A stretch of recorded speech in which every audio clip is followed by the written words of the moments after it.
Power Breakfast. Top talk of the morning.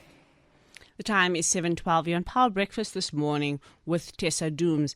So yesterday we saw a milestone reached in the Senzo Meyiwa case where the state has now wrapped up its case, put forward all of its witnesses, all of the evidence that makes up the foundations of course, the argument I'm sure they will make as soon as the defense wraps up its case. But of course, a long case is still ahead of us, or a long trial still ahead of us, given that we have multiple defense counsels, we have 5 different, accused persons in the dock. But to give us a bit of an assessment on perhaps where we find ourselves now and the strength of what the state has put forward, we have Adv Gerrie Nel, AfriForum's private prosecution lead there, just to give us some insight into that. Adv Gerrie Nel, thank you so much for joining us this morning. Welcome to Power Breakfast. Good morning, Tessa. Nice to be with you. Thank you so much. Tessa, we act on behalf of the family. So for the family, Tessa, it's been a torturous journey to this milestone. You called it a milestone, and you were 100% correct. There's still many miles to go in this matter, but it's a milestone, and it's a milestone after 11 years. Indeed. I think one should just, if you allow me, just a quick timeline. It happened in 2014. The family consulted with us in 2019. There's been no arrest in 2019. If I take you back, remember the Minister of Police promised arrest every December before Christmas, and the Commissioner of Police promised arrests. We then got involved. We got the investigating team changed, and that led to the arrest of the accused. I will answer all your questions, but if you allow me just to express my own and the family's appreciation for Advocate George Belloy and Brigadier Ganina and his team for their dedication and perseverance, really, to get us to this point. So as acting on behalf of the family and speaking on behalf of the family, I do think that the state presented a good case, and that we hope we can get through this next process with the applications, and that we'll have justice soon. And Advocate, now you were one of the first people to point to this idea of a hit being behind this. And in the dock, the state has presented a case of 5 hitmen who've basically worked in concert. Have you felt that they have done a good job of making a case and outlining how these people are connected to each other? Because one of the things that seems missing for me in my mind in terms of, clarity is what happened before we got to 5 people? Who are the masterminds behind this? Does it matter that we've not necessarily clearly made that case in this particular trial? Yes, if you cast your mind back, the questions I always got is, do we have the right people before court? And was this a robbery that went wrong or a hit? I said from the start that we have the correct people before court. I said from the start that I believe it wasn't a robbery that went wrong, that it was an assassination. And I've always said from the start that I believe that we should have had more people in the dock, as you call it. And I haven't changed my mind. I think that those questions were answered during this period of the trial, the three years. And so to answer your question, I really do hope that we can get through this. Yes, I think it's perhaps important, if you allow me 1 minute. The application that will follow now, it's a technical application. Okay. It's an application in terms of Section 174 of the Criminal Procedure Act. But I think it's important to realize that the test is, if there's no evidence that the accused committed the offense referred to in the charge, the court may return a verdict of not guilty. So they may return a verdict of not guilty at this point already without the defense bringing out witnesses. That's the application you're talking about. Yes, but the phrase that one has to look at is no evidence. Now, just so that people could follow it and know a bit more about this kind of application, in the leading case on a application of this nature, the Supreme Court of Appeal said the following. I'm going to read it. It's 1 paragraph, but I think it's important so people keep this in the back of their minds. The court said, if in the opinion of the trial court, there is evidence upon which the accused might reasonably be convicted.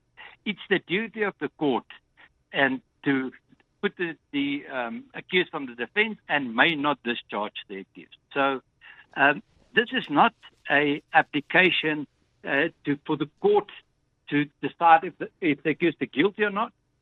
The test is there enough evidence that might reasonably lead to the accused's conviction at this stage, and then the case will proceed. Well, if we think back a few months to the Omotoso trial and that verdict, the judge actually spoke to a similar set of considerations, whether the NPA had done enough to put forward evidence that could allow the judge to make a finding of guilty.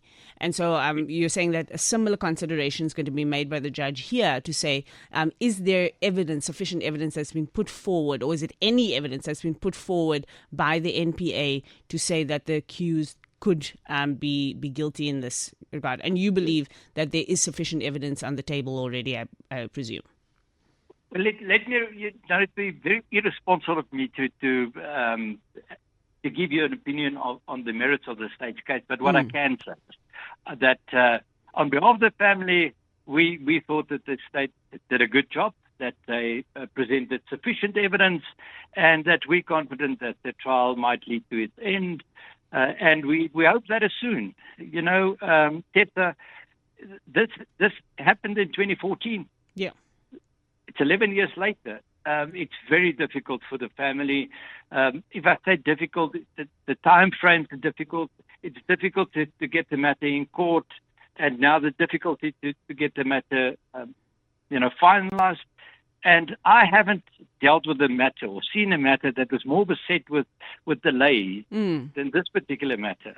I think, Tessa, let's think back. An advocate was arrested in court. There were lots of arguments about an extra case docket and if it was relevant or not. The presiding judge was replaced in this matter. We had various counsel dealing with the accused in this matter. So there's been lots and lots of delays. But Tessa, although it's difficult for the family, at least there's some light at the end of the tunnel. So in this case, justice delayed is not necessarily justice denied here for the family. But now I just want to circle back to this question about the masterminds versus the ones who carry out the hit.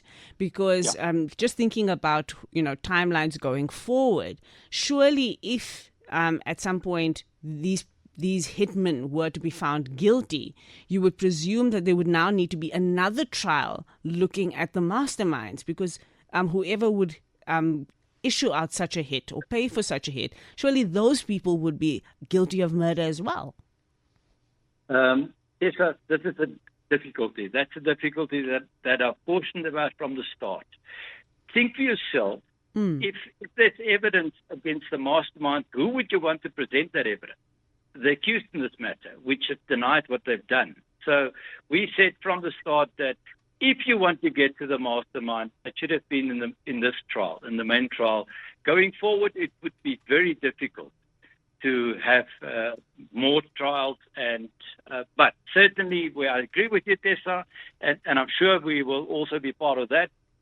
If there's a conviction in this matter, that there will be a further investigation to establish if there will be more evidence and more accused in this matter. But it will be very difficult. African, now we have Lesego from Orchards who'd like to engage in this conversation with you as well, if you don't mind that. Lesego, welcome to Power Breakfast. Good morning, Tessa and the team, and good morning to the advocate there. Tessa, firstly, I don't have a question for Advocate Gerrie Nel, but I just have a view. Firstly, my point of view is that you have brought a wrong person to come and analyze this case. Advocate Gerrie Nel is conflicted because he claims to be representing the Meyiwa family, but the stories doing the rounds are saying otherwise, but we'll keep it at that. He represents Meyiwa's family. My view is that you should have brought someone neutral who would analyze this case from a neutral point of view. Here now we are hearing one story from Advocate Gerrie Nel that he's happy. Mr. Baloyi has done a good job. No one is saying anything about the defense. No one is saying anything about what has been happening in court, precisely with the judge. I've been watching this case from the beginning when it was still under Judge Maumela, now under Judge Ratamokhateng. And a lot of things are happening there. Most of the time was spent on analyzing AVLs. Time is not spent in analyzing the crime scene.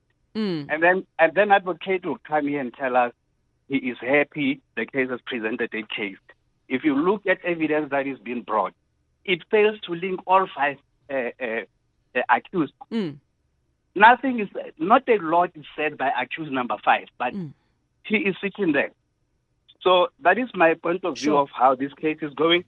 And I'm saying you should have looked for someone who's neutral, who would analyze how the defense presented its defense and how the prosecution presented its case. Yeah, Mr. So, Lesego, so we can have multiple voices in this conversation, and the beauty of radio is that tomorrow is another day. So the conversation doesn't have to stop here with one perspective. But I think the perspective of the family and their watching brief is as valid as others. We did invite another legal analyst to join us this morning who could not make it. But of course, this conversation is going to go on a longer period of time. So there's opportunity for us to answer those questions, Lesego, that you've raised. Zweli from Tshwane, you also want to engage. Good morning, Tessa. Let me take this opportunity to thank Advocate Gerrie Nel of their efforts in attempting and trying by all means to assist the family and to be behind the family, because it has been tough. It was dark. Even the South Africa couldn't know the end or the beginning of this whole matter. And then now the case is closed. But according to the view that we have raised, we might be looking forward for the beginning of the whole case. My view is that this is not the end, and people have made some certain confession.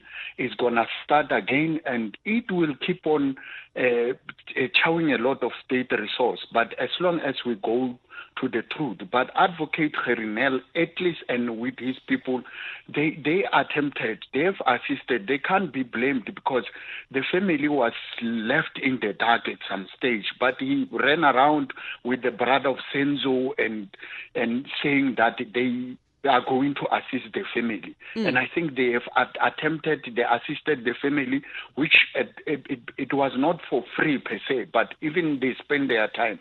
And let them do it even to others, just to assist the family big time. Thank you. All right, there, Zweli. Advocate Nel, you've heard some of the views that perhaps we should be hearing from people who hold different perspectives. And one of those different perspectives, for example, is Advocate Tefu, who you mentioned without saying his name, who has been speaking in the media about his view that the wrong people are in the dock, etc.